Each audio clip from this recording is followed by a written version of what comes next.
The humid Beirut air, thick with the scent of exhaust fumes and impending rain, clung to Nabil Qassem as they dragged him, a sack over his head, from the familiar darkness of the warehouse into the blinding glare of the morning sun.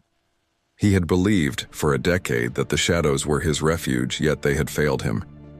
His meticulous morning routine began, as it always did, before the city truly woke.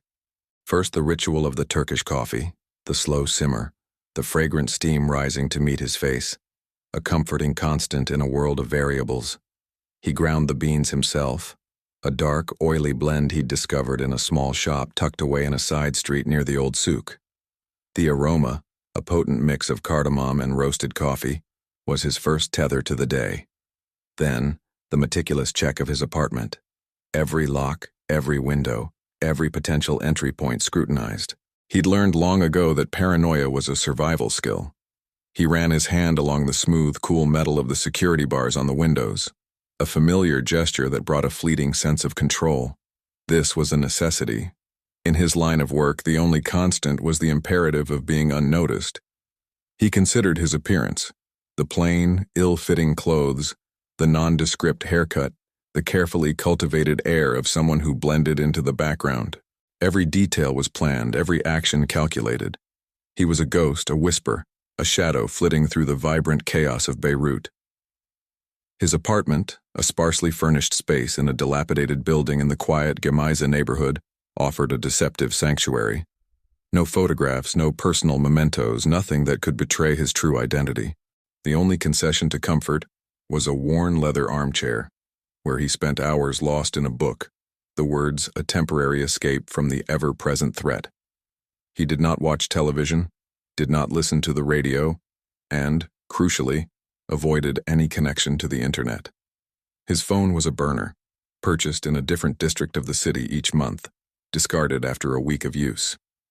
His life was a carefully constructed fortress, built on the foundations of anonymity and routine.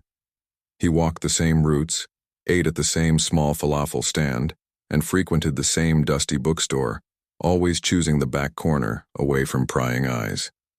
He understood the power of repetition, the way it could lull a casual observer into a false sense of security. His interactions were minimal, his gaze averted. He was a creature of habit, and his habits, he believed, were his shield. It was a life devoid of passion, but it was also a life, he thought, that was safe. Or so he believed until the insistent throbbing behind his right ear brought him to the pharmacy.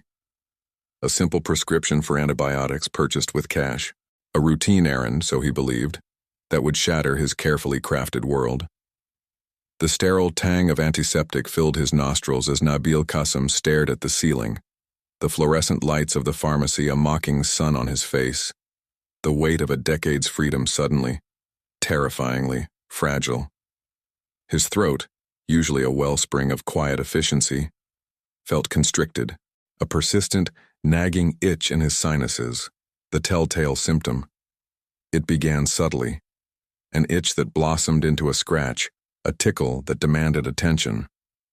He dismissed it initially, blaming the dust-choked air of Beirut, the omnipresent grit that coated everything in a fine, insidious layer. But it persisted, a low-level irritation, a constant reminder of his body's betrayal. The familiar ache behind his eyes, the heavy pressure in his forehead. A sinus infection, nothing more, he told himself. A minor inconvenience in a life meticulously calibrated to avoid any deviation from the norm. Yet that deviation had arrived, unwelcome and unavoidable. He needed antibiotics. The pharmacy, a cramped, fluorescent-lit space on a side street in the mostly Christian district of Ashrafiyeh, was the closest, cleanest option. He'd chosen it specifically for its anonymity, the lack of familiar faces, the brisk efficiency of the pharmacist. He'd done this routine 100 times before, memorizing every step, every angle, every flicker of movement. He parked his battered Peugeot a discreet distance away, its chipped paint and dented doors as unremarkable as the countless others jostling for space.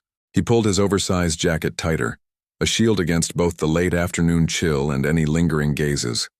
Inside, the air hung heavy with the smells of pharmaceuticals and cheap perfume. He bypassed the counters lined with cosmetics and cough syrups, heading straight for the prescription counter. His gaze remained averted, fixed on the neatly arranged rows of medications behind the glass. He barely registered the pharmacist, a bored-looking man with a thinning hairline as he recited the prescribed name. He paid in cash, the crisp notes exchanged without a word, a silent transaction in a city brimming with unspoken narratives. He clutched the small paper bag containing the antibiotics in his hand, a tangible manifestation of his vulnerability. As he walked out into the fading sunlight, the familiar sounds of Beirut, the honking taxis, the distant calls to prayer, the chatter of vendors, seemed to sharpen, to take on a new intensity. He felt a bead of sweat trickle down his temple, a cold betrayal of his usually stoic exterior. It wasn't just the physical discomfort, it was the principle of it, the way his body had defied his control, had forced him to take a risk, however small. The medication label, a beacon of exposure in a world of shadows with his name and a doctor's scribble, were a map of his fragile existence. The pharmacy, a place he'd chosen for its anonymity, now felt like a potential nexus, a data point that could be linked, analyzed, exploited. Every cough, every sniffle, now felt like an accusation. Every person he passed on the street was a potential witness. The itch in his sinuses, his carefully constructed reality seemed to be unraveling, thread by thread, and with each small action he took, he knew he was inviting the past to come and claim its due. The world fractured for Nabil Qasim not in a blaze of glory or a hail of gunfire, but in the sterile, fluorescent-lit aisle of a supermarket, the scent of antiseptic cleaner clinging to the air like a shroud. He'd gone to buy coffee beans, the same ritual he performed every Tuesday, a tiny act of normalcy in a life designed to be anything but. Yet, as he reached for his preferred brand, a subtle tremor ran through him, a feeling akin to static electricity prickling the skin. It was a sensation he couldn't name, a whisper of unease in the meticulously crafted silence of his existence. He'd taken a long route to the market, as always, avoiding the main thoroughfares, taking care to observe the faces of the passers-by, the vehicles that drifted past, a silent audit of the landscape around him. He'd honed the art of the unnoticed, the skill of vanishing into the tapestry of the city, becoming another face in the crowd, another shadow. But now, as he ran his fingers over the familiar packaging of the coffee, a different kind of awareness crept in. The usual hum of the market felt amplified, the chattering voices, the rattling of shopping carts, the insistent beep of the checkout scanners, all began to grate against his nerves. It was as if a hidden signal had been triggered, a subtle shift in the carefully calibrated balance of his world.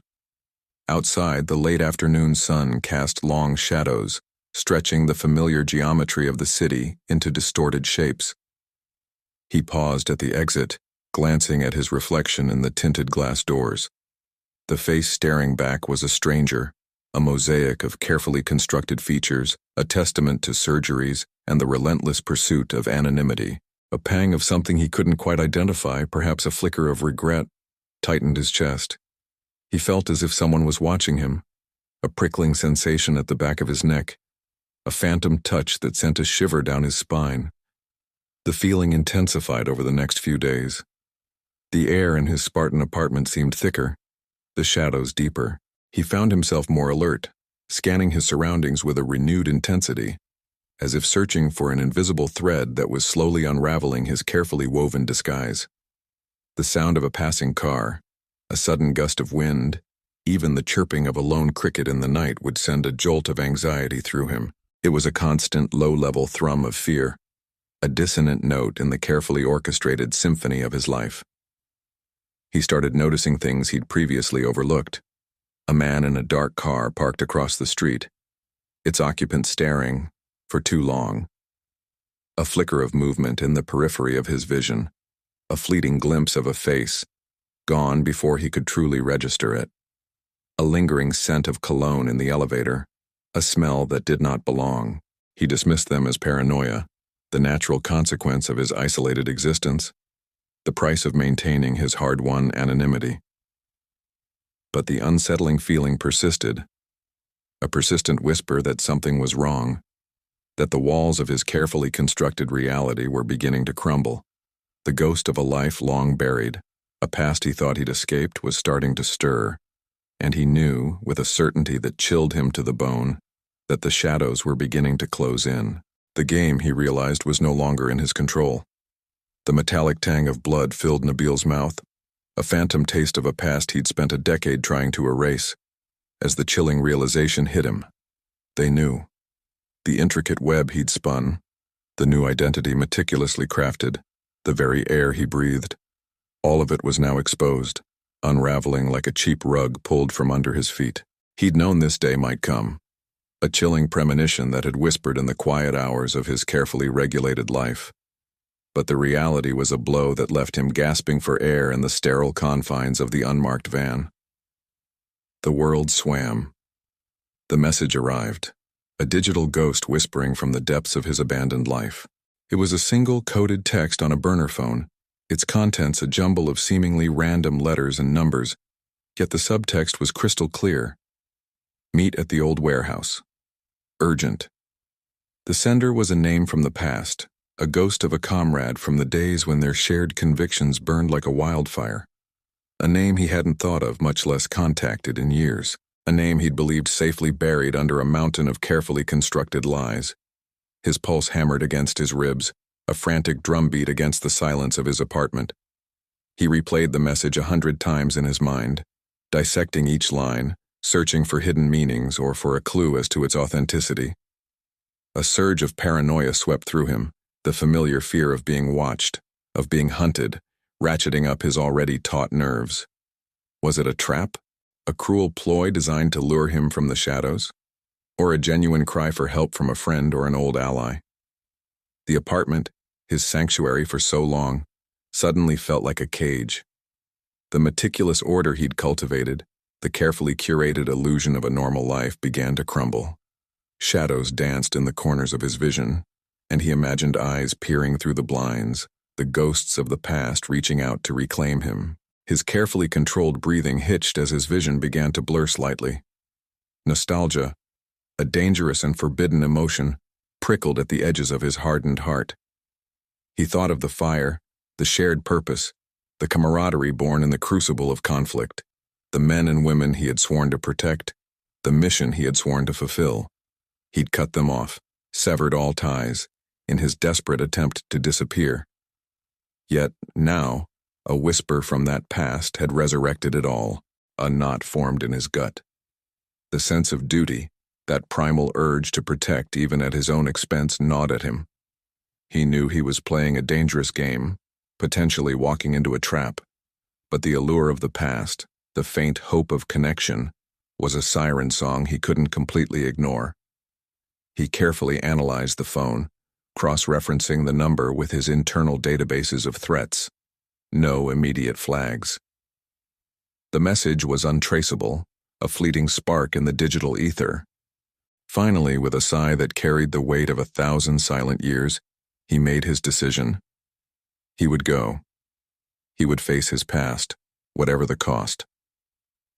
He quickly began preparing for the meeting, a calculated and silent dance he was born to perform. The metallic tang of the interrogation room, the smell of antiseptic masking the stale fear, clung to Nabil Qasim even now, a phantom sensation echoing the day his carefully constructed world imploded. He knew the cost of his choices, yet standing on the precipice of a decision, the gravity of it felt heavier than he'd anticipated. The message, delivered by an untrustworthy messenger, was a shard of glass in his placid existence.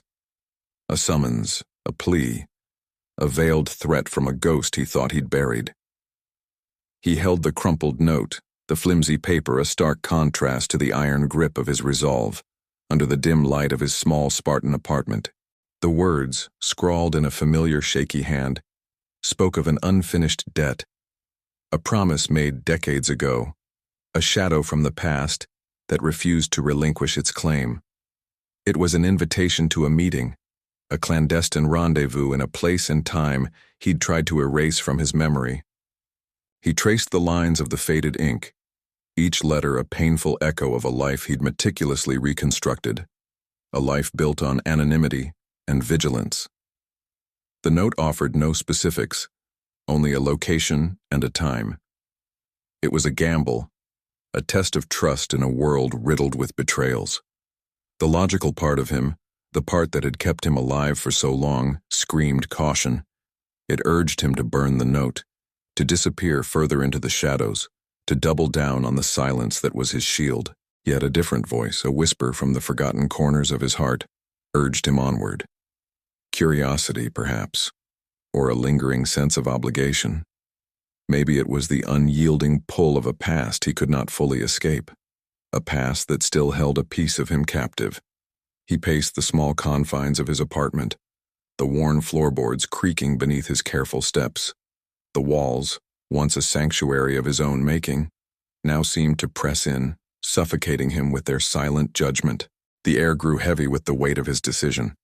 He considered the risks, weighed the potential outcomes, played out scenarios in his mind. He envisioned the ambush, the betrayal, the inevitable unraveling of his carefully woven facade.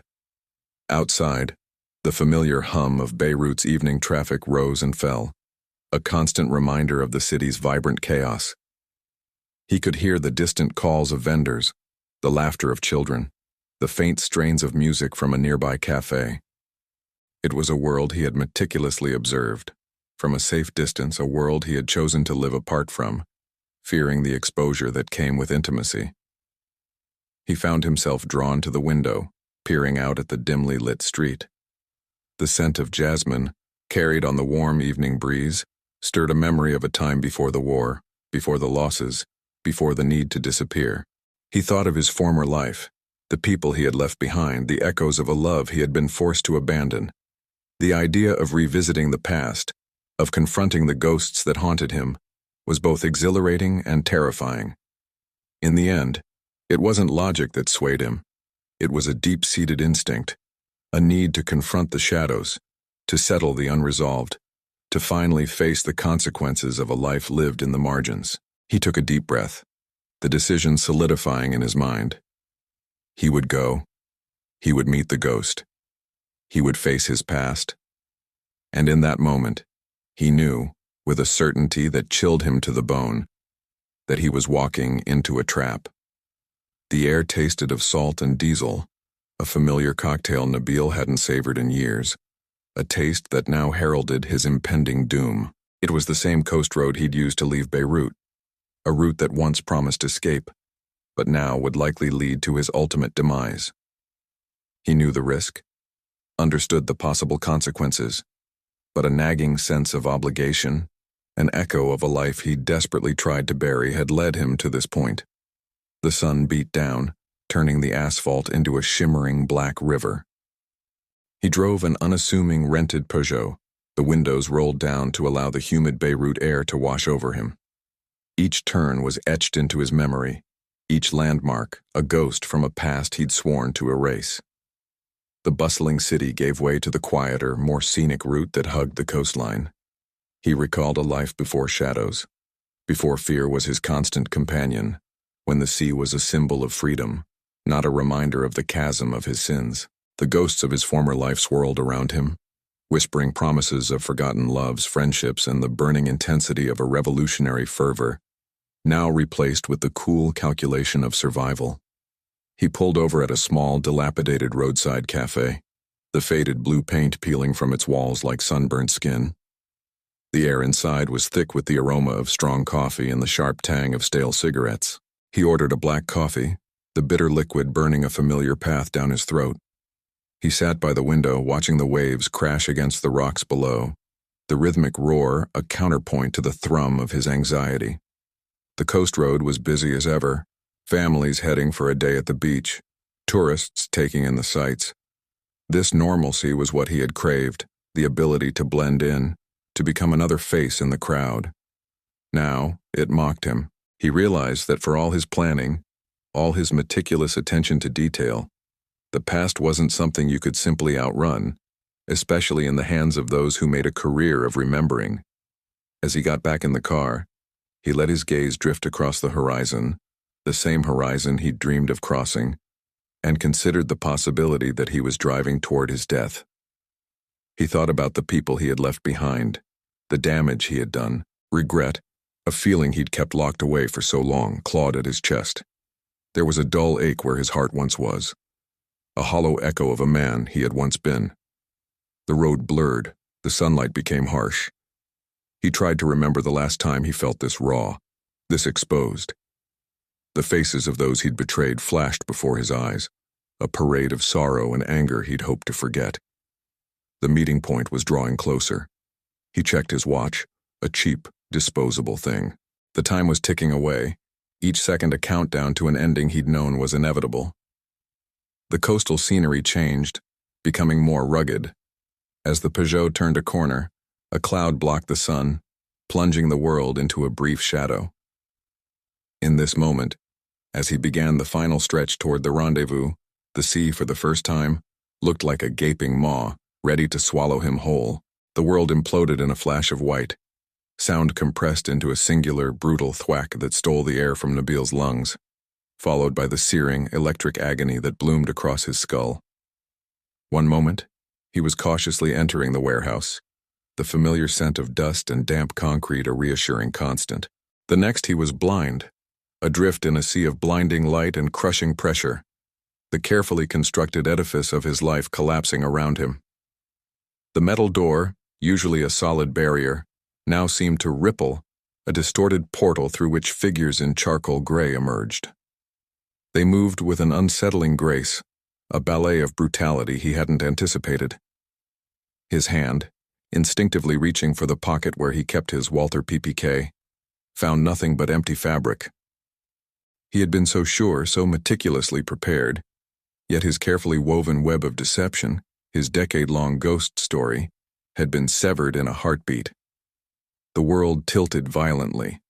The floor, no longer solid beneath him, seemed to rise, meeting his face with a jarring impact.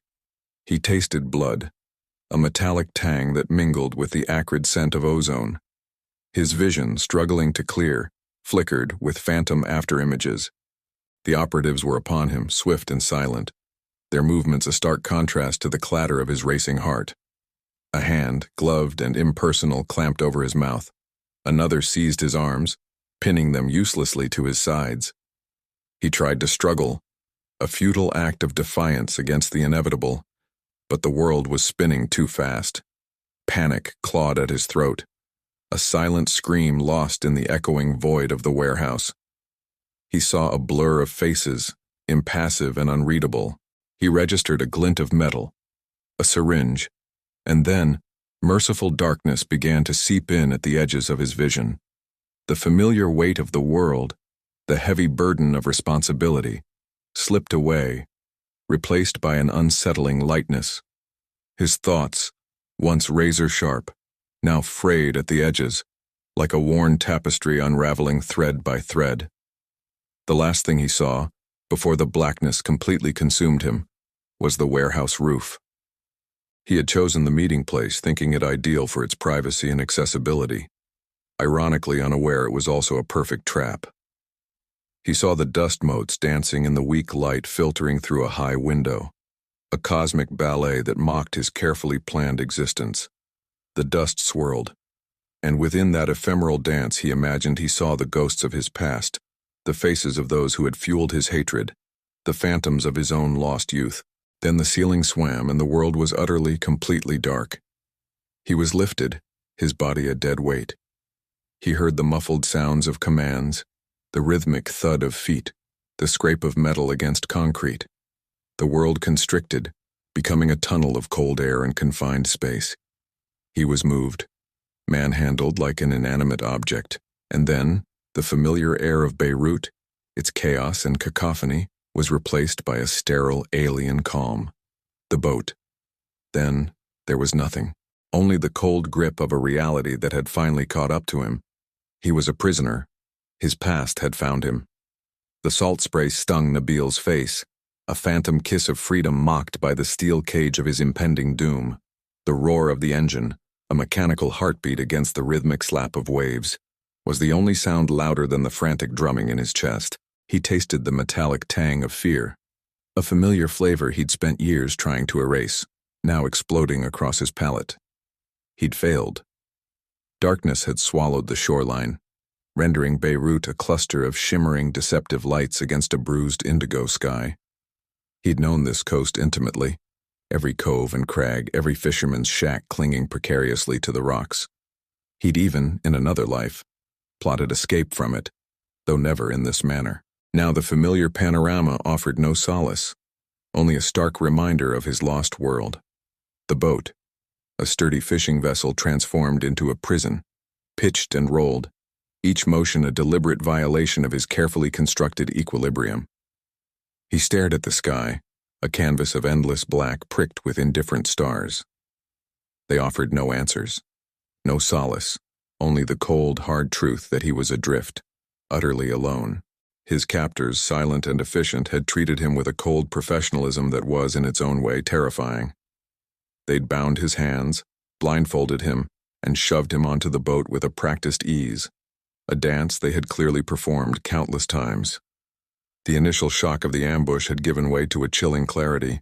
He'd made mistakes, not in the execution of his careful life, but in the fundamental belief that such a life could be truly, completely, hidden. His stomach lurched with the motion of the waves. He felt the cold seeping through his clothes, the chill of the sea amplifying the growing hollowness inside. This wasn't the heroic finale he had envisioned, the triumphant vanishing act that would leave his pursuers grasping at shadows. It was a bleak, humiliating surrender, an ending devoid of drama, of righteous defiance, of anything but the raw, brutal reality of his failure. He allowed his mind to drift back, replaying the events of the day, searching for a single critical error, a moment he could have averted this fate. Was it the choice to meet? Had his curiosity, his misplaced sense of obligation, lured him into the trap? Or was it something deeper, something he had always known yet refused to acknowledge? That the past, no matter how carefully buried, would always claw its way back to the surface. The relentless rocking of the boat seemed to mock his desperate search. Every creak of the hull, every hiss of the wind was a reminder of his powerlessness. He was a captive, a prize, an artifact of a life he could no longer control. The sea, once a source of comfort, now felt like a vast, indifferent grave, its depths mirroring the abyss that had opened beneath his feet. He closed his eyes, bracing himself for the unknown, for the bleak, clinical future that awaited him, and for the long, lingering echo of the past that had finally, irrevocably, caught up with him. The fluorescent lights of the white room hummed, a monotonous drone that felt designed to burrow into the skull and erode sanity. The last thing Nabil Qasim saw before the blackness, before the sharp sting of the tranquilizer, was the cold glint of metal and the blank, impassive faces of his captors. Now he was strapped to a chair, arms and legs secured with leather restraints that bit into his skin. His head swam with a dull ache, the lingering effects of whatever drug they'd used. The air was sterile, antiseptic, a smell that spoke of control and the meticulous eradication of anything organic, anything truly human. He'd known this was a possibility, had prepared for it in a way, yet the reality was still a physical blow, a visceral gut punch that stole his breath. The room itself was a study in minimalist terror. White walls, white floor, a single, heavy metal door. No windows, no distractions, no escape. A table stood in the center, stark and empty. A single chair, identical to the one he was strapped to, sat opposite him. The only other features were the surveillance cameras, their black eyes watching, recording, judging. The silence, punctuated only by the low hum of the lights and the frantic thud of his own heart, was the most oppressive element. It pressed in on him, a suffocating blanket that amplified the fear that clawed at the edges of his consciousness. He tried to move, a futile attempt to test the restraints, but the leather held firm. Panic threatened to overwhelm him. He forced himself to breathe slowly, recalling the years of training, the discipline he had cultivated, the ability to control his fear. Control. That was the key. He had to remain in control, to think clearly, to assess the situation, even if the situation seemed utterly hopeless. Then the door opened. A man entered. Not the burly, emotionless figures of his capture, but a man who appeared at first glance ordinary. Middle-aged, with a neatly trimmed beard and eyes that were unsettlingly calm.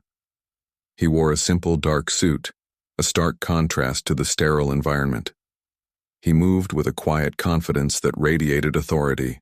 He approached the table, placed a file upon it, and then, slowly, deliberately, sat down in the chair opposite Nabil.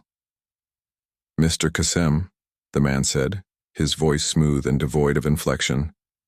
"Or should I say, Imad Khalil?" The name hit Nabil like a physical blow. Imad Khalil. The name he had buried. The identity he had shed with meticulous care. It was a name that belonged to a past he had painstakingly erased. How? How had they known? The man didn't wait for a response. He opened the file. The rustle of the pages seemed amplified in the silence. He began to speak, his voice a low, steady drone that began to peel away the layers of Nabil's carefully constructed facade. He recited details, dates, locations, people, names he hadn't thought of in decades. Details that only Imad Khalil would know. Details that should have been lost forever. The man continued, painting a picture of Nabil's life. A life that was both his and not his. A life he had dedicated himself to obliterating.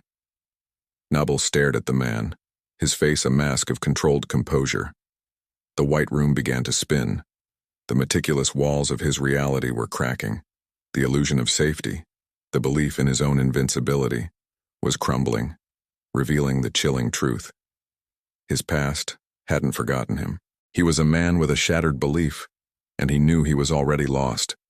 The air tasted like antiseptic and defeat. The faces of his interrogators, once distant and professional, now seemed to press in on him, their eyes gleaming with a ruthless satisfaction that mirrored the fluorescent lights of the room. They knew. That was the crushing reality that slammed into Nabil Qassem. The life of a ghost, the meticulously constructed veil of anonymity, had been stripped away. They knew everything. The room, a sterile cube of polished steel and unforgiving light, offered no solace. Every surface reflected the stark reality of his situation, a life meticulously planned, years dedicated to fading into the background, and all of it, every calculated breath and shadowed movement was now laid bare before his captors. The chill that had permeated his bones since the ambush in the industrial zone now settled in his chest, a leaden weight of despair. "Let's begin with your arrival in Buenos Aires." The lead interrogator, a man with the weary eyes of someone who had seen too much and yet still found the energy to be relentlessly patient, began. The words hung in the air, a simple question that echoed with the thunder of the past. Nabil stared back, his carefully cultivated mask of stoicism cracking under the pressure. The details spilled from his interrogators' mouths. Dates, places, names, every facet of his past, resurrected and weaponized. They spoke of the Renault traffic, the meticulously crafted bomb, the precise timing of the explosion. They knew the faces of his accomplices, their coded communications, and his own careful instructions. Every detail of the Amia bombing, a masterpiece of violence he had orchestrated, was meticulously laid out. He felt a primal urge to deny, to deflect, to cling to the fragments of his fabricated identity, but he was a seasoned professional. He understood that resistance was futile. The evidence they presented was irrefutable. Intercepted communications, photographs, witness testimonies, even forensic analysis of his own voice and mannerisms that had somehow been pieced together, connecting the ghost of Nabil Qassem to the architect of the Amia bombing, Imad Khalil. The name, a specter he'd buried a decade ago, hung in the air like a death sentence. The room began to spin. The relentless light intensified, the steel walls seeming to close in. Nabil's mind raced, struggling to compartmentalize the flood of information. He'd built an intricate labyrinth of false identities and forgotten lives, but they had navigated its twisting corridors with a precision that bordered on the uncanny.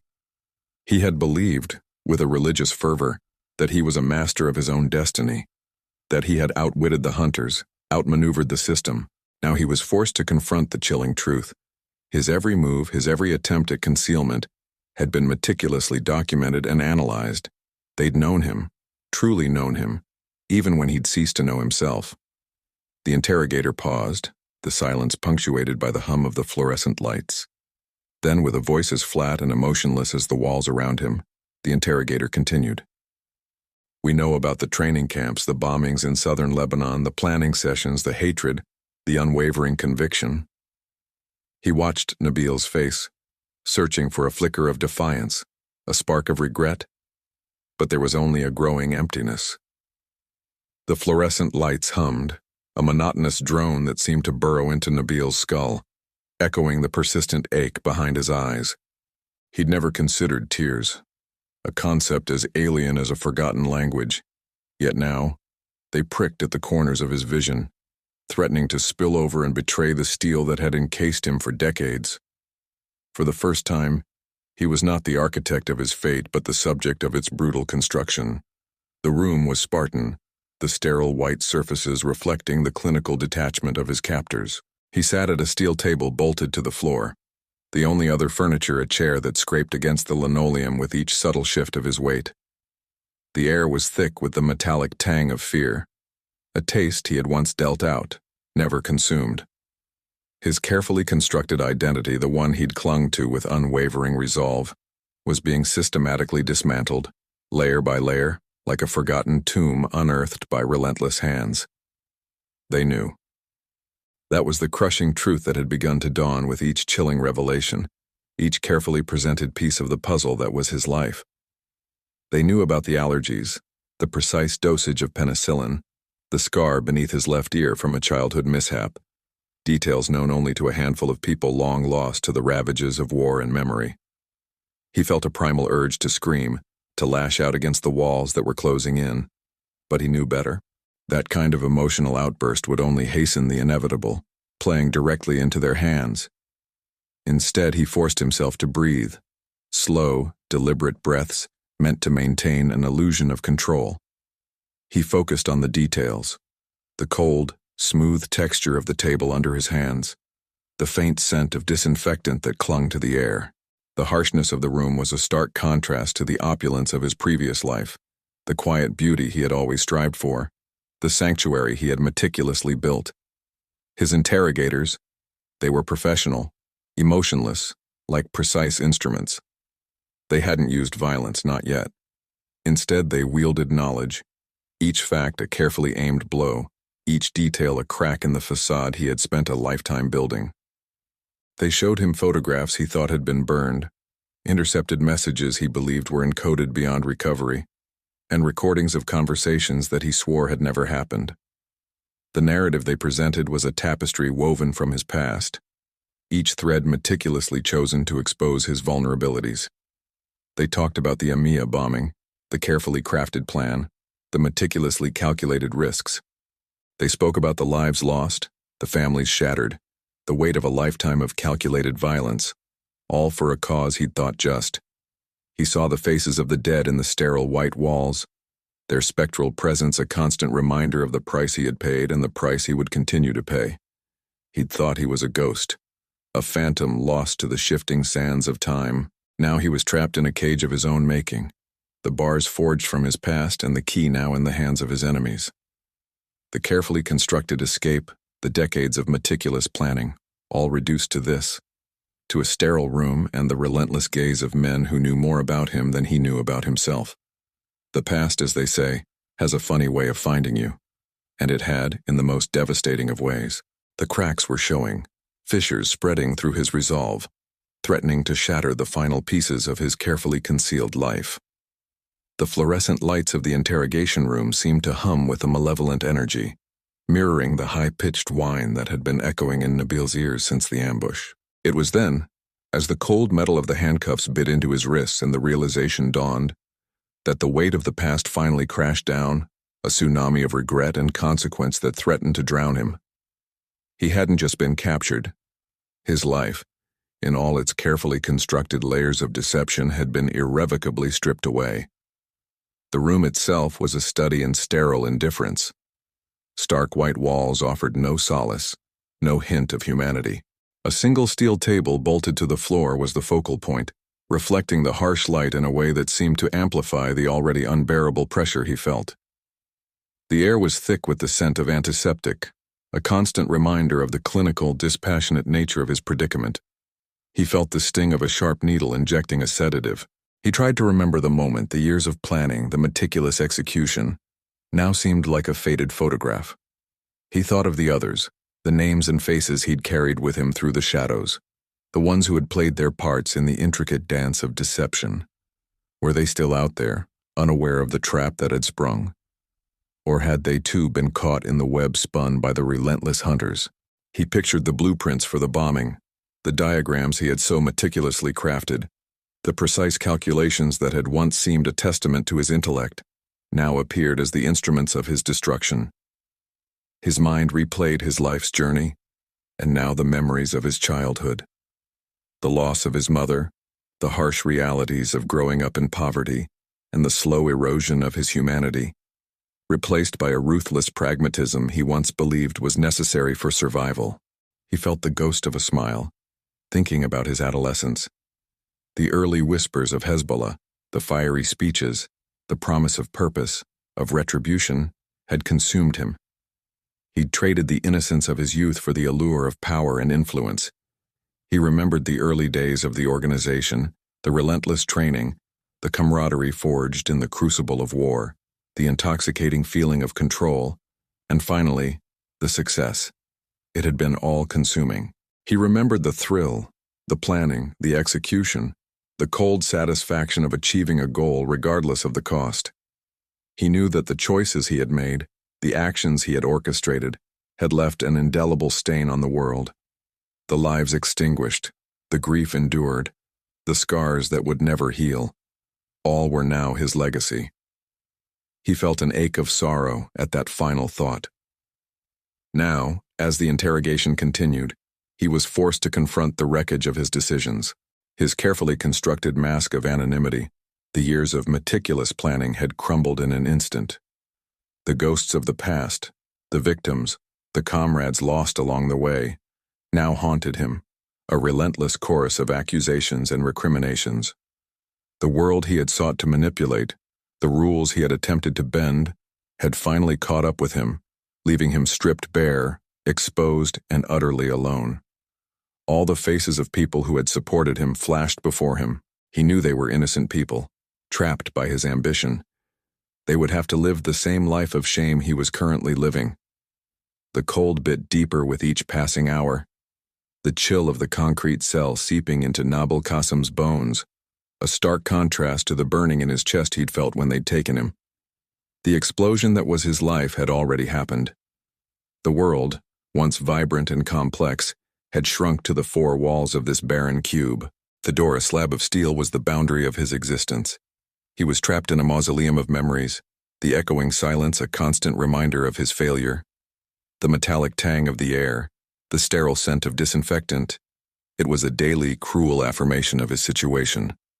Gone were the familiar aromas of Beirut, the spices from the souk, the salt of the sea, the exhaust fumes clinging to the air. Here, only the manufactured, impersonal essence of his prison lingered, a chemical shroud that suffocated his senses.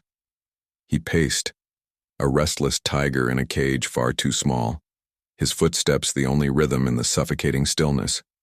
Each footfall was a hollow echo of the steps he had taken to construct his elaborate deception. Every stride a stark reminder of his years of meticulous planning, all now rendered meaningless. He'd lost track of the days. Time, once a commodity he carefully managed, a tool to manipulate and evade, had become an endless, shapeless expanse. The sun, when it bothered to penetrate the small, barred window, offered no solace, only a stark illumination of the dust motes dancing in the air, a pathetic ballet in his isolation. The meals, delivered with robotic efficiency, were a tasteless reminder of the life he no longer had. He ate to live, not to enjoy. The food was fuel, nothing more. His thoughts swirled, a chaotic vortex of regret, recrimination, and a lingering, defiant spark of anger. He replayed the events of the meeting point 1,000 times, each replay offering a different, agonizing perspective. Had he been too trusting? Too complacent? Had he truly believed his carefully constructed facade could withstand the scrutiny of those who hunted him? The answer, a resounding, painful yes, hammered in his chest with each rise and fall of his breath. He touched his face, the smoothness of skin he'd carefully cultivated through surgery, the outward evidence of the man he'd attempted to become. Beneath it, the echoes of Imad, the architect of the Amia bombing, a name and identity he had buried, the man who had always been a shadow, now a weight that had crushed him. He closed his eyes, picturing the faces of those who had died, the lives he'd extinguished in the name of a cause, and the price he was now paying. The faces swam in the darkness behind his eyelids, accusing and silent, as haunting as the emptiness of his cell. The silence was the worst part, an insidious torment that corroded his mind. It gave his demons room to dance, to taunt him with memories of freedom, of a life lived on the edge of the world, a life he'd believed he'd secured. The silence left him vulnerable, a stark and echoing void. The walls pressed in, the darkness encroached. All that remained was the chilling realization of his ultimate, irrevocable defeat. The architects of his downfall, the relentless algorithms, the patient shadows, had won. And now, he was nothing more than a prisoner, his past, his purpose, his future, all devoured by the echoing stillness of his cell. The metallic tang of blood was still fresh in Nabil's mouth, a phantom taste of the brutal efficiency that had stolen his life, his freedom, his very essence. He'd tasted it first when they dragged him, bound and gagged, from the warehouse, then again during the rushed, frantic voyage across the sea. Now, weeks later, the taste clung to the air of his cell, a constant, sickening reminder of his utter defeat. The room was a study in sterile desolation, concrete walls, a single steel door, a small, high window that offered a sliver of the world, never the sky. The lighting was relentless, a fluorescent hum that drilled into his skull, amplifying the silence. The silence was his greatest tormentor. It echoed with the ghost of a life lived, a life meticulously constructed and now, irrevocably, shattered. He'd poured his heart into it, every painstaking detail, every careful deception. He'd erased the past, remade himself, believing he was finally free, untouchable. He was wrong. He paced the confines of his prison, the measured rhythm of futile attempt to burn off the restless energy that coursed through him. The air was thick with the scent of disinfectant and the faintest whiff of old metal. He ran a hand over his close-cropped hair, the physical changes, the surgeries, all felt as though they had been a delusion. Every morning he woke up not knowing who he was supposed to be. The face in the mirror, the body that was now older than he felt. None of it was truly his. The prison cell was. He replayed the events leading up to his capture, a film loop of regret and what-ifs. He was a master planner, a strategist, capable of orchestrating complex operations. Yet, he'd walked straight into their trap. He considered how he'd been so blind, so certain. He'd trusted in his skills, in his ability to evade, to disappear. He thought he was playing the game, when in reality, he was their pawn. He had made himself a ghost, and the world had forgotten. The interrogation was over, but the echo of their voices lingered, their relentless, methodical pursuit of truth. They knew everything, the name, the past, the secrets he guarded so closely. He'd broken down, the edifice of his constructed identity crumbled before the unwavering pressure. He had given up everything, just to realize he'd surrendered to a cage worse than death. The humiliation was a deeper wound than any physical injury. He stopped pacing, his gaze fixed on the small window. He could see a sliver of the sea, the same sea he'd crossed, thinking he was escaping. He recalled his life, the choices made, the ruthless pragmatism, the casual disregard for the value of other human lives. Now that same life was reduced to this cell, to these unchanging walls, to the endless, aching solitude. A guard's boots echoed down the corridor, the sound a harbinger of another day. Nabil closed his eyes, the metallic taste returning. He was a prisoner, now and forever.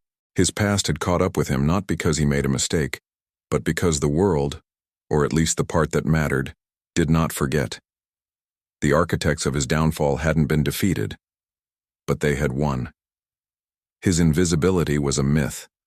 The relentless hunters had, as predicted, finally won the game. Won.